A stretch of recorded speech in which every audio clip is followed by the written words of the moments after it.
She's a carton 1, 2, 3. Please won't you tell me who is she?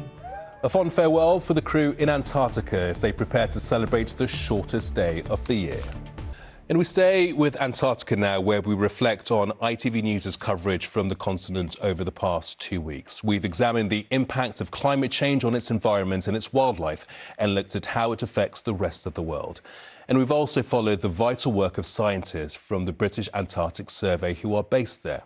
As our science correspondent Martin Stew makes his long journey back home, he saw how British researchers are tracking our warming world and spoke with renowned conservationist Dame Jane Goodall about the importance of protecting the future of our planet. For all the incredible wildlife, wilderness and wonder of Antarctica, this has been a journey of scientific discovery. Might be best coming more to port over there. Getting the data which drives global climate science requires all hands on deck, and sometimes even some mountaineering. The team are searching for a certain type of moss they can share with scientists back in the Netherlands. Just an example of scientists across the world working together. Sample collected, it will be kept in a freezer to be analysed later. I've got it ready to lower. Okay, watch your fingers. Will do. Most of the important readings require specialist kit on the ship itself. This sediment corer takes samples of the sea floor. Right, elastic's off. What might to you and me look like mud is to Rhiannon a goldmine of data. This is not just sediment.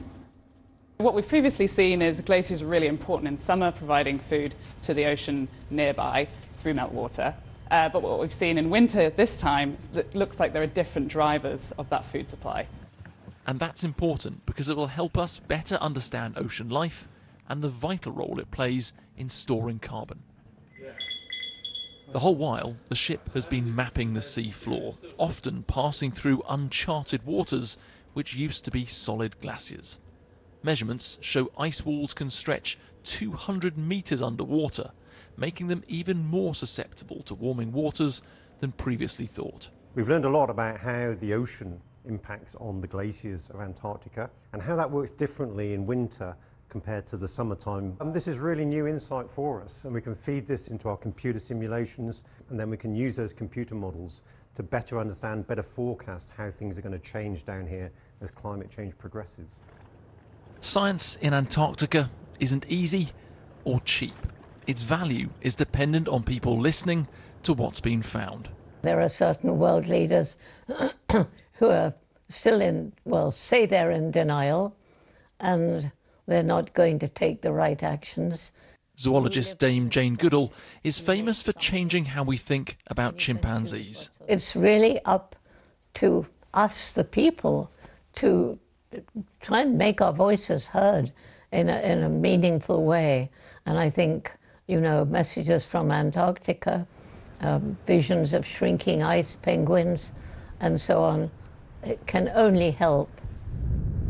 Experiencing Antarctica has certainly made me think. I wonder if I'm ever lucky enough to return, just how different this place will look. And Martin, you're slowly starting the journey north.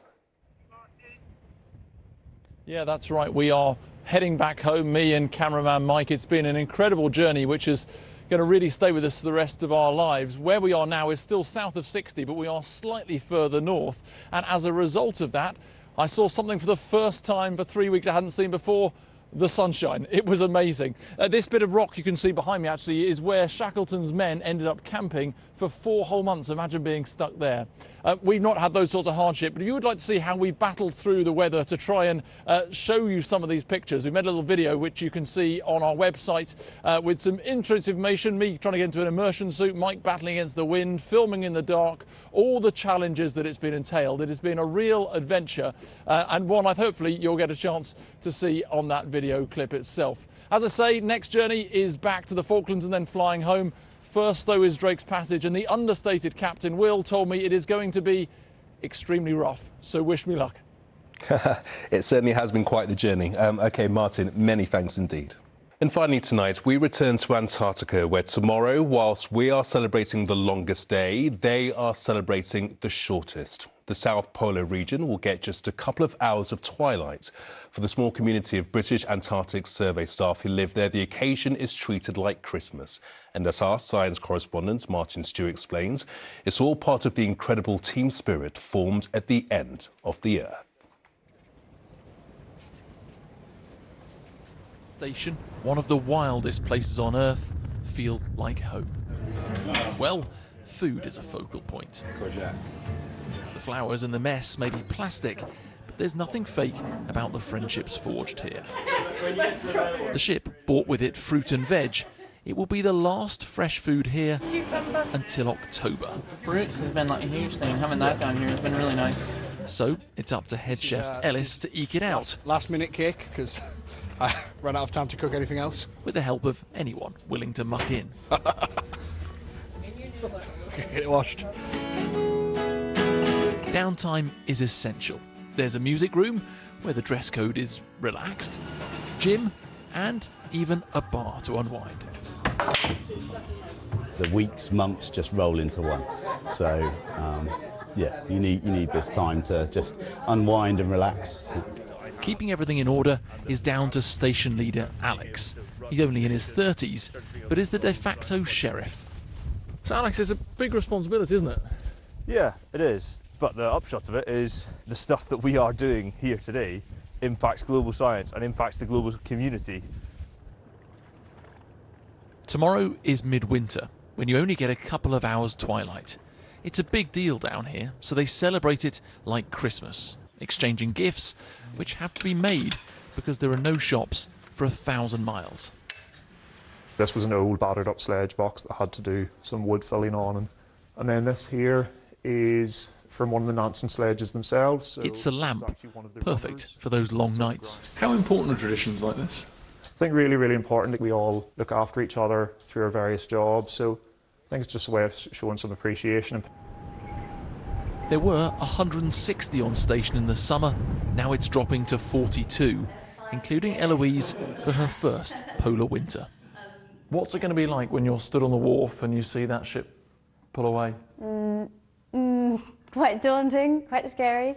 No one's in or out anymore, which is so cool. Like, that's the whole point of being here. But yeah, we're truly alone after tomorrow. 1, 2, 3, 4. She is handsome, she is Just time for a last sing-song before everyone on the ship leaves. Carton 1, 2, 3. Please won't you tell me who is she?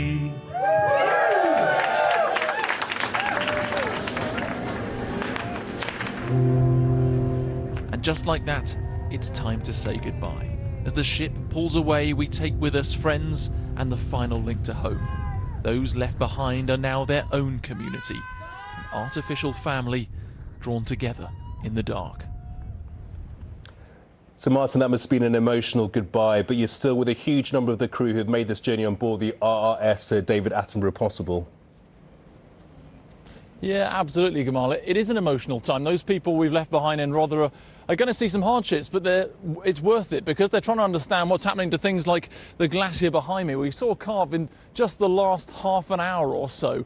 We're now back on the ship. We've moved slightly further north, and I'm just going to spin round so you can get a little bit of a sense of orientation. And we've got some guys here. They're going to do a big wave at the end of the programme. Don't wave yourselves out just yet. This journey wouldn't have been doable at all without the people, the crew of the Royal Ship Sir David Attenborough. Captain Will is up in the bridge at the moment because there's icebergs just out to sea. He's going to make sure we don't crash and sink before we make it home.